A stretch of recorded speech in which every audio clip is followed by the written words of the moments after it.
एक छोटे से गांव के किनारे एक घना जंगल था। उस जंगल में एक चुड़ैल रहती थी जिसका नाम था रत्ना। रत्ना को लोग बहुत डरते थे क्योंकि उन्हें लगता था कि वह बुरी जादूगरनी है। लेकिन सच तो यह था कि रत्ना ने कभी किसी को नुकसान नहीं पहुंचाया था। वह अकेली रहती थी और पेड़ों से बातें करती थी।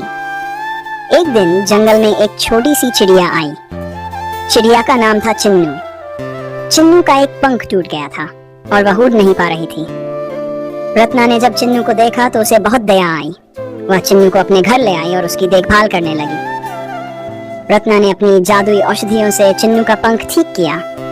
चिन्नू धीरे धीरे स्वस्थ होने लगी। उसने रत्ना के प्रति आभार व्यक्त किया और दोनों में गहरी मित्रता हो गई। चिन्नू रोज रत्ना के साथ बातें करती और उसके अकेलेपन को दूर करती। एक दिन गांव में एक भयंकर तूफान आया। तूफान से गांव का बहुत नुकसान हुआ और कई घर टूट गए।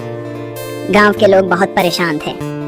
रत्ना ने यह देखा और उसने सोचा कि उसे गांव की मदद करनी चाहिए, लेकिन वह जानती थी कि गांव के लोग उससे डरते हैं। चिन्नू ने रत्ना को सुझाव दिया, तुम्हें गांव वालों की मदद करनी चाहिए।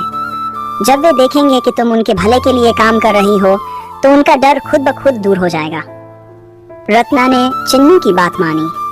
वह अपने जादू से गांव के घरों को ठीक करने लगी। उसने पेड़ पौधों को फिर से हरा भरा कर दिया और फसलों को नुकसान से बचा लिया।